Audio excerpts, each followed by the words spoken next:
Welcome to my channel the Bengal computer tutorial. আজকে আমি এক্সেলের ভিডিওর মাধ্যমে কিছু এক্সেলের বেসিক ফর্মুলা শেয়ার করব, যেগুলো কিন্তু প্রত্যেকটা এক্সেল ইউজারের কাছে কিন্তু খুবই ইম্পর্টেন্ট হতে চলেছে। কারণ আপনারা যারা এক্সেল ব্যবহার করবেন মনে করছেন বা এক্সেল শিখবেন, তাদের কাছে কিন্তু এই বেসিক ফর্মুলাগুলি কিন্তু খুবই গুরুত্বপূর্ণ। কারণ এই বেসিক ফর্মুলাগুলো আপনি না জানলে কিন্তু এক্সেলে কিছুই কাজ করতে পারবেন না। কারণ এক্সেল শিখতে হলে আপনারা জানেন যে ফর্মুলার কিন্তু একটা গুরুত্ব আছে। তো আমরা একদম প্রথম থেকে আজকে যে ফর্মুলাগুলো একদম প্রয়োজনীয় এক্সেলে কাজ করতে গেলে, তো সেগুলো আজকে দেখে নেব। তো চলুন দেখে নেওয়া যাক আজকে সেই ফর্মুলাগুলো কী কী রয়েছে। তো যদি ভিডিওটি ভালো লেগে থাকে অবশ্যই ভিডিওটিকে লাইক করবেন এবং কমেন্টে জানাবেন।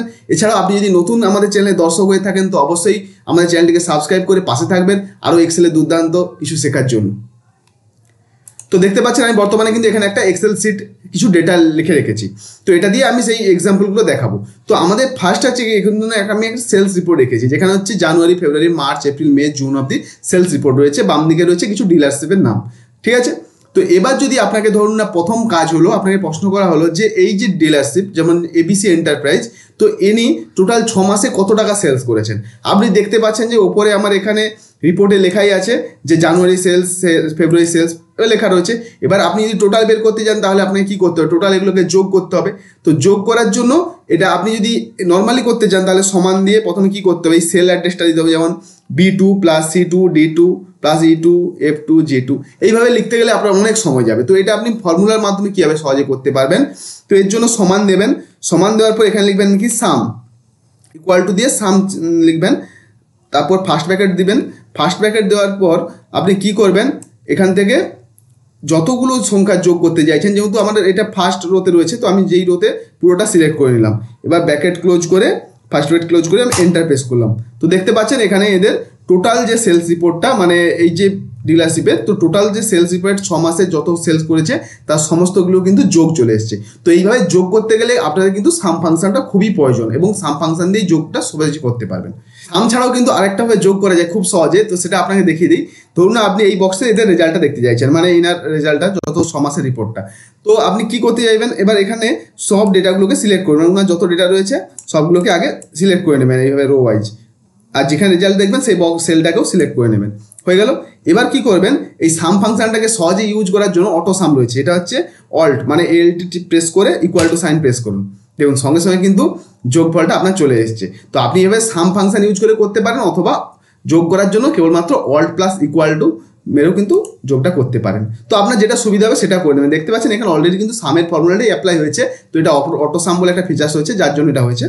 তো এবার যদি আপনাকে বলা হয় যে এই বাকি যেগুলো রয়েছে, বাকি যে ডিলারশিপ তাদেরও যদি একইভাবে রিপোর্ট বের করতে বলে, তাহলে কি আপনি আবার নেক্সট সেলে গিয়ে সাম ফাংশন ইউজ করবেন? তো এটার আর দরকার নেই। আপনি কি করবেন, এটায় ক্লিক করে এবার ক্লিক অ্যান্ড ড্র্যাগ করে দিন নিচের দিকে, এটাকে বলে অটোফিল। আমি নিশ্চয়ই আগের ভিডিওতে বলেছি তো অটোফিল সম্বন্ধে।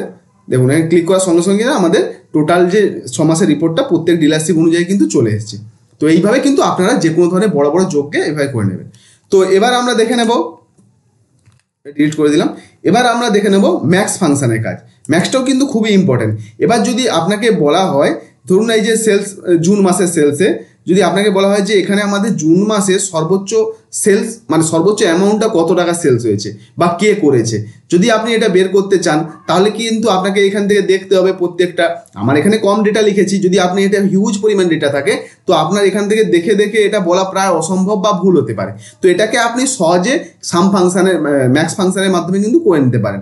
এই ম্যাক্স ফাংশনের দ্বারা আপনি যে কোনো সব থেকে হাইয়েস্ট নাম্বার, অর্থাৎ ডেটাদের মধ্যে সব থেকে হাইয়েস্ট নাম্বারটা কিন্তু আপনি ফাইন্ড করতে পারবেন বা খুঁজে পাবেন।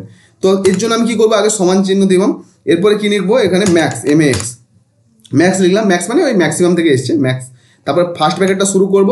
এবার আমার জুন মাসের সেলস রিপোর্ট থেকে বের করতে বলেছে, তো আমি জুন মাসের যত সেলস রিপোর্ট আছে সবগুলোকে আমি সিলেক্ট করে নিলাম। হয়ে গেল। তো এবার আমাকে ফার্স্ট ব্র্যাকেটটা ক্লোজ করতে হবে, এরপরে এন্টার প্রেস করলাম। দেখুন আমি তাহলে এখানে সহজেই বলতে পারছি যে আমার জুন মাসের সর্বোচ্চ সেলস কত টাকার হয়েছে, 1,76,000 টাকা। তো এইভাবে কিন্তু আপনি ম্যাক্স ফাংশন ইউজ করে এটা সহজেই ম্যাক্সিমাম নাম্বারটাই খুঁজে বের করবেন। এরপরে আমরা জেনে নেব এর ঠিক বিপরীত, অর্থাৎ মিন ফাংশন। যদি আপনি মনে করেন যে আমার জুন মাসে সব থেকে কম কত টাকা সেলস হয়েছে, তো সেটা আপনি কি ব্যবহার করতে পারেন, যেহেতু আমি সব থেকে কম নাম্বারটা খুঁজতে চাইছি তাহলে আমরা কি ব্যবহার করব, মিন ফাংশন। একই রকমভাবে সমান চিহ্ন দেবো, তারপর কি লিখবো, MIN, মিন লিখলাম, মিন মানে মিনিমাম। এবার ফার্স্ট ব্র্যাকেট শুরু করলাম, তারপরে কি করব, আমার টোটাল যে সেলসের মধ্যে রিপোর্টটা মানে যে সেলস রিপোর্টের মধ্যে করতে বলেছি আমি সেগুলো সিলেক্ট করে নিলাম। তারপরে ব্র্যাকেট ক্লোজ করলাম, এরপরে এন্টার দিলাম। তো দেখতে পাচ্ছেন আমার সব থেকে কম সেলস হয়েছে 16,000 টাকা। তো এইভাবে কিন্তু আপনার ম্যাক্স মিন ব্যবহার করে সব থেকে বড় এবং সব থেকে ছোট নাম্বারটাকে ফাইন্ড করতে পারবেন। তো এবার আমরা দেখে নেব এভারেজ ফাংশন। এভারেজ বলতে কি গড়। তো এভারেজ আপনার ধরুন এখানে জুনসে বিভিন্ন ডিলারশিপ আপনার বিভিন্ন রকম সেলস করেছে, তো আপনি যদি এদের থেকে এভারেজটা বের করেন যে গড়ে কত টাকা সেলস হয়েছে আমার জুন মাসে, তো এভারেজ করার জন্য একই রকম একটা ফর্মুলা রয়েছে, এটার নাম হচ্ছে এভারেজ। ইকুয়াল টু সাইন দেবেন, এভারেজ লিখবেন AVERAGE, এভারেজ লিখলেন। এবার ফার্স্ট ব্র্যাকেটটা শুরু করবেন, করার পরে আপনি যে ধরুন আমি জুন মাসের রিপোর্টটা করতে চাইছি, তো আমি জুন মাসটা সিলেক্ট করি। আপনি আপনার ডেটা অনুযায়ী ডেটাগুলোকে জাস্ট সিলেক্ট করে নেবেন। তো আমি এখানে সিলেক্ট করে নিলাম, এবার ব্র্যাকেট ক্লোজ করব, করে এন্টার প্রেস করবো। তাহলে এভারেজ, তো এখানে আমার এভারেজটা কি দেখাচ্ছে 1,01,876 টাকা আমার এভারেজ অর্থাৎ গড় সেলস হয়েছে। তো এইভাবে কিন্তু আপনারা এভারেজ ফাংশন ইউজ করে একাধিক ডেটার মধ্যে থেকে এভারেজ ভ্যালুটাকে বের করে নিতে পারবেন। তো এরপরে চলে যাব নেক্সট যেটা ফাংশন, এটা কিন্তু খুবই গুরুত্বপূর্ণ, এটা হচ্ছে কাউন্টে। কাউন্টে কোথাও দিয়ে কি হয়, কোনো কিছুকে কাউন্ট করা যায়। যেমন আপনি ধরুন না এখানে অনেকজন এমপ্লয়ি রয়েছে, সাপোজ অনেকজন এমপ্লয়ির মধ্যে থেকে আপনি কতজন এমপ্লয়ি আছে সেটা খুঁজতে যাচ্ছেন, তো আপনাকে কাউন্ট করতে হয় 1 2 করে, এটার দরকার নেই, কাউন্টে দিয়ে করতে পারবেন। তো দেখুন এখানে আমার যেমন কি রয়েছে, অনেক ডিলারের নাম রয়েছে। এবার যদি আপনাকে বলা হয় যে আমার টোটাল কতগুলো ডিলার এখন কাজ করছে, তো আপনি ডিলার এগুলোকে গুনতে যাবেন 1 2 3 করে, তো এটা না প্রয়োজনে আপনি কাউন্টে দিয়ে ব্যবহার করতে পারবেন। সমান দেবেন কাউন্টে COUNT তারপরে A কাউন্টে, তারপর ফার্স্ট ব্র্যাকেট দেবেন। আপনি যতগুলো যে ডেটার মধ্যে থেকে কাউন্টটা করতে চাইছেন সেই ডেটাগুলোকে সিলেক্ট করে দেবেন। আমি যখন আমাদের এখানে যত ডেটা রয়েছে আমি সিলেক্ট করে নিলাম, ওকে। তো এবার ব্র্যাকেট ক্লোজ করলাম, এন্টার দিলাম। তো আমার টোটাল দেখুন কতগুলো ডিলারশিপ রয়েছে, 21টা ডিলারশিপ রয়েছে। তো এইভাবে কিন্তু আপনারা একাধিক ডেটাকে যখন আপনাকে কাউন্ট করতে হবে, তখন কিন্তু আপনি এইভাবে কাউন্টের ফাংশনটা ইউজ করবেন। তো এটা হয়ে গেল কাউন্টে ফাংশনের কাজ। এরপরে আমাদের আরও মোস্ট একটা ইম্পর্টেন্ট যে ফাংশনগুলো রয়েছে, তো এটা হচ্ছে কি ইফ ফাংশন। ইফ দিয়ে কিন্তু আমরা অনেক কাজ করবো, এরপরে পরে আরও অনেক ভিডিও আছে সেগুলোতে ইফের অনেক কাজ রয়েছে, সেগুলো দেখাবো পরে। তো আমরা আজকে বর্তমানে ইফ দিয়ে একটা ফাংশন, ইফ ফাংশনটা আমরা দেখে নেব। এটা হচ্ছে কি ধরুন না এখানে সেলস রিপোর্ট রয়েছে, তো আপনি হয়তো মনে করলেন যে আমার জুন মাসে যারা হয়তো 50,000 টাকার উপরে সেলস করেছে, আপনি তাদেরকে হয়তো একটা বোনাস দিতে চাইছেন। এবার আপনি মনে করুন এদের মধ্যে কারা এলিজিবল হবে এবং কারা নট এলিজিবল হবে। তো আপনি যাদের হয়তো এলিজিবল হবে তাদের এই যে জুন মাসের সেলস রিপোর্টের পাশে যে সেলগুলোতে এলিজিবল লেখা দেখাবে, আর যাদের হয়তো 50,000 টাকার নিচে সেল তাদের হয়তো নট এলিজিবল দেখাবে। তো এইভাবে যদি আপনি এখান থেকে তাহলে কি দেখে দেখে লিখতে যাবেন যে এনার 50,000 টাকা বেশি আছে তাহলে এখানে এলিজিবল লিখি, আর এনার ধরুন না এখানে 50,000 টাকা কম আছে, তো ধরুন এখানে কম আছে 50,000 টাকা কম, তাহলে আমি এখানে নট এলিজিবল লিখবো। তো এরকম করতে গেলে আপনার অনেক সময় চলে যাবে। তো এইভাবে ইফ ব্যবহার করে কিন্তু আপনি কোনো ডেটাকে কোনো শর্তের ভিত্তিতে কিন্তু এইভাবে প্রেজেন্ট করতে পারবেন। তো আমি একটা দেখাচ্ছি, আপনি আপনার ডেটা অনুযায়ী এটা সেট করে নেবেন। তো আমি যে কন্ডিশনটা দিলাম, তো এটার জন্য আগে সমান দেব, সমান দেওয়ার পর আমি কি দেবো ইফ দিলাম। ইফ মানে যদি, ফার্স্ট ব্র্যাকেট দিলাম। ইফের পর এখানে আপনি দেখুন এই যে ফর্মুলাগুলো সাজেস্ট করছে লজিক্যাল টেস্ট, মানে কোন ডেটার উপরে এখানে হবে। তো আমার এখানে ধরুন জুনের ডেটার উপরে হবে, তো আমি এটা ফার্স্টটা সিলেক্ট করলাম। তারপরে কি করব, এরপরে আমি কি করব কন্ডিশনটা দেবো যে যদি এটা গ্রেটার দেন কত হয় 50,000, তাহলে এখানে কি লিখলাম 50,000 লিখলাম, 50,000 লিখলাম। তো যদি হয় দেখুন এখানে আপনাকে প্রথমেই সাজেস্ট করছি, দেখুন নিচে এই ফর্মুলা কিন্তু ঠিকঠাকভাবে সাজেস্ট করে। আপনি যদি এইগুলোকে একটু লক্ষ্য করেন বা একবার শিখে যান তাহলে কিন্তু আপনাকে যে ফর্মুলা মনে রাখার দরকারই হবে না। দেখুন এখানে কি বলছে ট্রু, তাহলে ট্রু ভ্যালু বলতে কি যদি 50,000-এর উপরে হয় তাহলে আমার কি হবে, তাহলে আমার এখানে দেখা যাবে কি এলিজিবল। তাহলে সেই এলিজিবলটা যেহেতু আমাদের নর্মাল একটা টেক্সট, তাই জন্য এটাকে আমি একটা ডবল ইনভার্টেড কমার মধ্যে লিখতে হবে। তো আমি এটা ডবল ইনভার্টেড কমা দিলাম, এখানে লিখলাম এলিজিবল, ওকে এলিজিবল লিখলাম, ডবল ইনভার্টেড কমাটা শেষ করলাম, ঠিক আছে। এবার যদি আপনি মনে করেন যে যারা হয়তো এবার 50,000-এর নিচে হবে তাদেরটা কি দেখাবে, এর সঙ্গেই দিতে হবে, মানে যদি এটা সঠিক হয় তাহলে এলিজিবল দেখাবে, আর না হলে কি দেখাবে নট এলিজিবল। তাহলে আমি এখানে লিখলাম কি নট,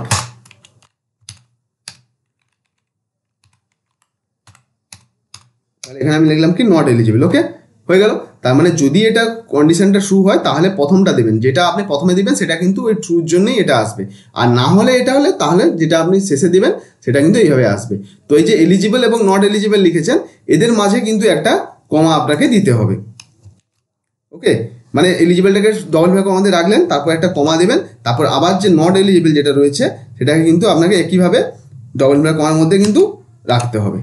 দেখতে পাচ্ছেন আমি এবার সুন্দরভাবে ফর্মুলা কিন্তু সাজিয়ে নিয়েছি। দেখুন এলিজিবল ডবল ভ্যালু কমার মধ্যে, তারপরে একটা কমা দিলাম, আবার নট এলিজিবলটাকেও কিন্তু ডবল ভ্যালু কমার মধ্যে লিখলাম। এবার লাস্ট কী করবো, আমি ব্র্যাকেটটা ক্লোজ করবো। হয়ে গেল আমার কাজ, পুরো একদম ফর্মুলা রেডি। এবার আমি এন্টার প্রেস করবো। দেখুন সঙ্গে সঙ্গে এটা এলিজিবল চলে এসেছে, কারণ এটা 50,000 বেশি আছে।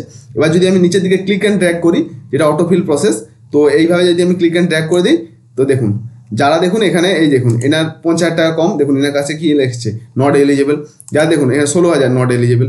তারপরে দেখুন এখানে কি আছে, যাদের দেখুন এখানে 45,210 নট এলিজিবল। তো এইভাবে কিন্তু ইফ ফাংশন ব্যবহার করে আপনারা সহজেই কোনো শর্তের ভিত্তিতে কোনো ডেটাকে প্রেজেন্ট করতে পারবেন। এই ফাংশনগুলো কিন্তু আপনার কাছে খুবই গুরুত্বপূর্ণ হবে। যখন আপনি এক্সেলে কোনো কাজ করবেন দেখবেন এই ফাংশনগুলো কিন্তু আপনাকে আস্তে আস্তে ব্যবহার করতেই হচ্ছে। তো যদি ভিডিওটি ভালো লেগে থাকে অবশ্যই ভিডিওটিকে লাইক করবেন এবং চ্যানেলটিকে সাবস্ক্রাইব করে পাশে থাকবেন এবং নিজেকে এক্সেল এক্সপার্ট এবং কম্পিউটার এক্সপার্ট করে তোলার জন্য। ধন্যবাদ।